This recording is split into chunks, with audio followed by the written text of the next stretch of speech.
JBC កម្ពុជាប្រឆាំងតវ៉ាការបដូរឈ្មោះផ្លូវជាតិលេខ58ការជីកប្រឡាយនិងការបំពានផ្សេងៗដោយយោធាថៃ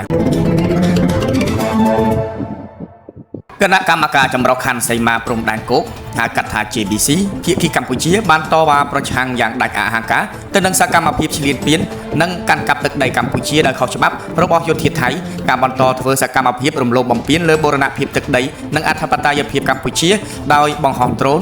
រាយបន្លាលួសដាក់ទូកុងតឺន័រដោតទង់ជាតិថៃជីកប្រឡាយសាងសង់ផ្លូវនិងលេនដ្ឋានបដូរឈ្មោះផ្លូវជាតិលេខ58របស់កម្ពុជាបើតាមសេចក្តីប្រកាសព័ត៌មានរបស់រដ្ឋលេខាធិការដ្ឋានកិច្ចការព្រំដែននៅថ្ងៃនេះភាគីថៃក៏បានធ្វើសកម្មភាពកែប្រែបរិស្ថានព្រំដែននៅតំបន់ប្រាសាទតាមាន់និងប្រាសាទព្រះវិហារឈូសឆាយបំផ្លាញលំនៅឋាននិងទ្រព្យសម្បត្តិប្រជាពលរដ្ឋកម្ពុជា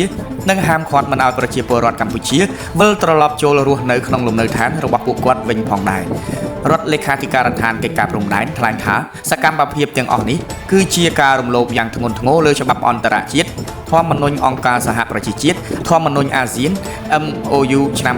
2000កំណត់ហេតុកិច្ចប្រជុំរបស់គណៈកម្មការ JBC និងកិច្ចព្រមព្រៀងទាំងឡាយដែលភាគីទាំងពីរបានឯកភាពគ្នានាពេលកន្លងមកជាពិសេសរំលោភលើសមត្ថកិច្ចរបស់គណៈកម្មការ JBC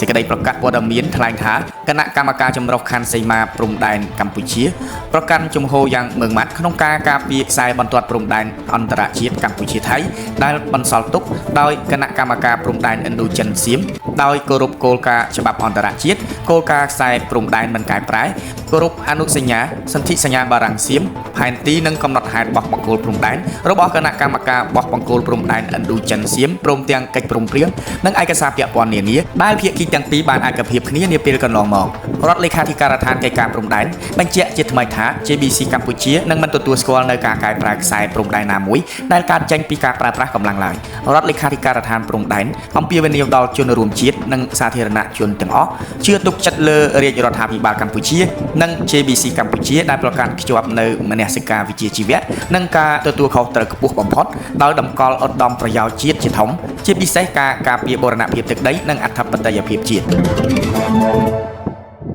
ក្រសួងការពារជាតិកម្ពុជាស្នើភាគីថៃឈប់ផ្សព្វផ្សាយព័ត៌មានមិនពិតថាកម្ពុជាបានបាញ់គ្រាប់40មីលីម៉ែត្រក្រសួងការពារជាតិកម្ពុជាបានបដិសេធការចុះផ្សាយរបស់เพจផ្លូវការរបស់យោធានិងបណ្ដាញសារព័ត៌មានថៃមួយចំនួនបានផ្សព្វផ្សាយថាភាគីកម្ពុជាបានប្រើប្រាស់អាវុធបាញ់គ្រាប់បែកខ្នាត40មីលីម៉ែត្របាញ់ចូលមកតំបន់ក្បែរចំណុចល្បាតរបស់ភាគីថៃចំនួន1គ្រាប់ការចុះផ្សាយរបស់សារព័ត៌មានថៃអះអាងថានៅថ្ងៃទី24ខែកុម្ភៈមានករណីបាញ់ដោយភាគីកម្ពុជានៅទល់មុខភូមិសាស្ត្រគោល8ចាក់ច្រែងក្នុងខេត្តព្រះវិហារឆ្លើយតបនឹងការចុះផ្សាយទាំងនេះលោកស្រីម៉ាលីសុជាតាអ្នកនាំពាក្យក្រសួងការពារជាតិបានបដិសេធយ៉ាងដាច់អហង្ការចំពោះការចោទប្រកាន់នេះហើយអំពាវនាវឲ្យភាគីថៃបញ្ឈប់ការចុះផ្សាយព័ត៌មានមិនពិតដែលអាចបង្កឲ្យមានការយល់ច្រឡំនិងការកើនឡើងនៅភាពតានតឹងលោកស្រីថ្លែងថាយោងតាមព័ត៌មានដែលទទួលបានពីយុទ្ធភូមិភាគទី4នៃកងយុទ្ធពលខេមរៈភូមិន្ទបានបញ្ជាក់ថាបន្ទាប់ពីឮសំឡេងផ្ទុះនិងសំឡេងបាញ់កាំភ្លើងនៅភាគីថៃ